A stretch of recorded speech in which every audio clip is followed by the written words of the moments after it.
Dr. Elias Thorne, a man whose life revolved around the silent, intricate world of fungi, adjusted his headlamp. The air in the newly discovered cave system, nestled deep within the remote Yorkshire Dales, was thick with the scent of damp earth and something else. Something uniquely organic, almost sweet. His heart, usually a steady, academic beat, thrummed with an almost manic excitement. "This is it, Dr. Evans," he whispered into his comms, his voice echoing slightly in the vast darkness. The geological surveys were right. This entire chamber, it's alive. Dr. Lena Evans, his sharp, pragmatic assistant, followed closely, her own headlamp cutting through the gloom. "Alive, perhaps, but let's not get ahead of ourselves, Elias. It's just a cave fungus." Her tone was cautious, grounded. Behind them, Mark, their burly, no-nonsense security and logistics expert, grunted, his breath misting in the cold air. "Just make sure it doesn't try to eat us. That's all I care about." He gripped his heavy-duty flashlight, his eyes scanning the ancient rock formations. The cave opened into a colossal cavern, and Elias gasped. The walls, the floor, the very air seemed to shimmer with an ethereal, pulsating light. Thousands upon thousands of fungal growths in shades of violet, emerald, and electric blue pulsed with a soft, internal luminescence. It was breathtakingly beautiful, an alien landscape hidden beneath the British countryside. Unbelievable, Lena breathed, her caution momentarily forgotten. A new species, entirely new. Elias, however, was drawn to a specific cluster, a vibrant, almost iridescent patch of fungus that seemed to hum with a subtle energy. It was unlike anything he had ever seen, its tendrils reaching out, almost beckoning. He felt an inexplicable pull, a deep, primal urge to touch it, to understand it. He carefully, almost reverently, took a small sample, placing it in a sterile container. "This," he declared, his voice filled with a profound sense of destiny, "will change everything." They returned to their secluded research cottage, a converted farmhouse nestled on the edge of the Dales, far from any prying eyes. The sample, placed in a controlled environment, began to grow with astonishing speed. Within days, it had doubled in size, its bioluminescence intensifying, casting an eerie, beautiful glow in the lab. Elias became utterly consumed. He worked tirelessly, sleeping only a few hours, his eyes red-rimmed but alight with a feverish intensity. He canceled all external communications, telling Lena and Mark that the discovery was too sensitive, too important to risk premature exposure. He felt a strange, exhilarating connection to the fungus, as if it were speaking to him, revealing its secrets. He started referring to it as the bloom. Lena noticed the changes first. Elias was becoming erratic, irritable. He'd snap at her for minor things, then apologize profusely, his eyes distant. He developed an unusual craving for earthy, raw foods, and his skin seemed to take on a faint, almost translucent pallor with a subtle, greenish tint beneath the surface. He also stopped showering as frequently, claiming the water interfered with his connection to the bloom.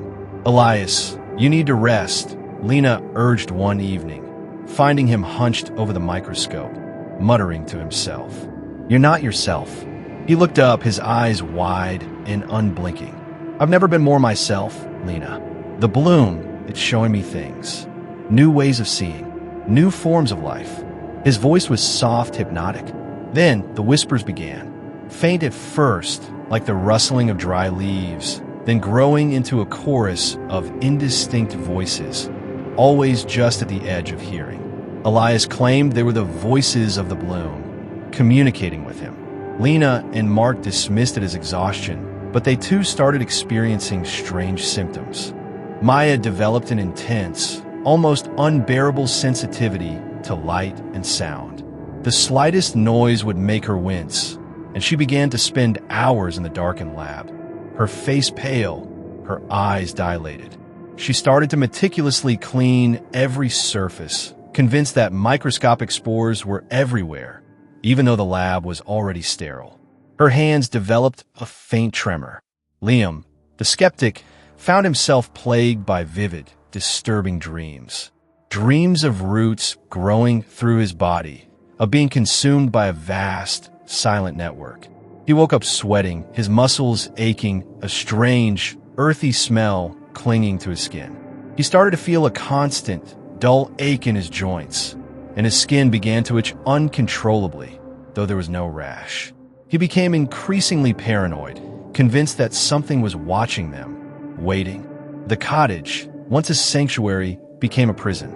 Elias had sealed all the windows and doors, claiming it was to maintain the perfect environment for the bloom. The air grew heavy with the sweet, earthy scent of the fungus, a scent that was now cloying, almost suffocating. The bioluminescence from the lab bled into the living areas, casting an eerie, shifting glow that distorted shadows and made everything feel alien. One morning, Lena woke up to find a faint, luminous trail on her arm, like a tiny, glowing vein beneath her skin.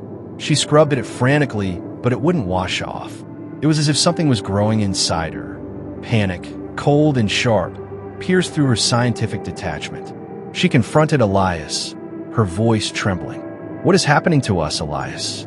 What have you done?" Elias turned, his face illuminated by the eerie glow of the lab. His eyes were no longer Elias's eyes. They were wide, black, and seemed to reflect the pulsing light of the bloom. His skin was now distinctly greenish, and faint, luminous veins pulsed beneath the surface of his neck and hands. His voice was deeper, resonant, almost inhuman.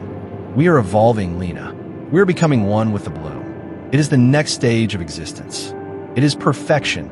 He extended a hand towards her, and Lena recoiled in horror. His fingers were elongated, almost skeletal, and from beneath his fingernails, tiny, glowing fungal tendrils seemed to sprout, quivering with an unnatural life. Liam, hearing the commotion, burst into the lab, his face a mask of terror. His eyes were bloodshot, and his skin was covered in faint, glowing patches. He clutched his head, muttering incoherently. "It's everywhere. It's in my head. It's telling me to join it." Lena realized with a sickening lurch that they weren't just infected. They were being assimilated.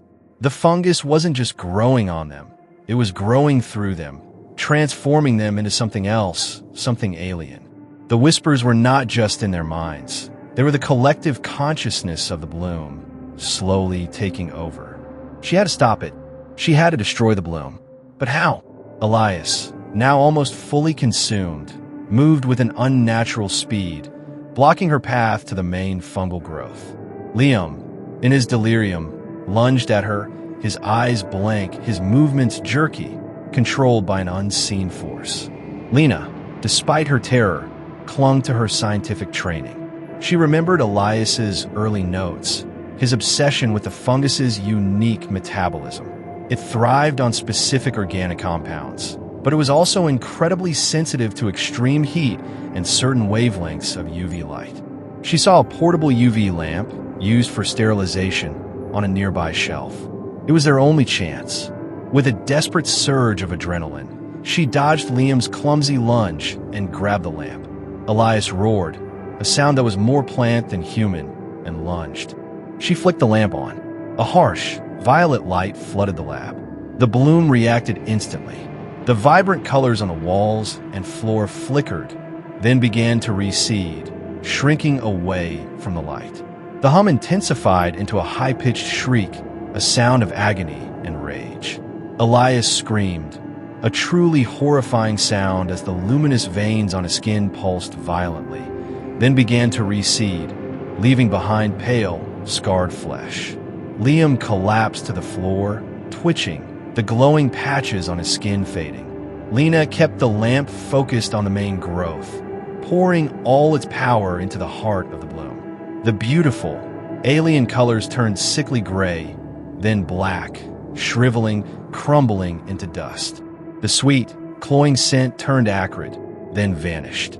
As the last of the bloom withered and died, the oppressive atmosphere in the lab lifted. The whispers ceased. The hum vanished. Elias lay on the floor, unconscious, his skin pale, his features gaunt, but human again. Liam was slowly stirring, groaning, his eyes fluttering open, confused. Lena, exhausted and trembling, turned off the UV lamp. The lab was silent, dark, and filled with the faint, metallic scent of ozone. They spent the next few days recovering, their bodies weak, their minds scarred. Elias was delirious for a time, muttering about the voices of the bloom, but slowly, painfully, he returned to himself, though a haunted look remained in his eyes. Liam and Maya, too, slowly recovered, the strange symptoms receding, leaving them with a profound, unspoken trauma. They never spoke of what truly happened in that remote cottage. They reported a contamination incident, a failed experiment, and closed down the research. The cave system was sealed, its existence erased from all public records. Elias Thorne never studied fungi again. He retired from academia, his passion replaced by a quiet, pervasive dread. Lena Evans continued her research, but with a new, profound respect for the unknown and a healthy fear of pushing boundaries too far. Liam, though still skeptical of many things, carried a deep-seated fear of enclosed spaces and the silent, insidious growth of things unseen. And sometimes, late at night, when the world was quiet, Lena would feel a faint, phantom itch beneath her skin, or catch a fleeting whiff of that sickly sweet, earthy scent.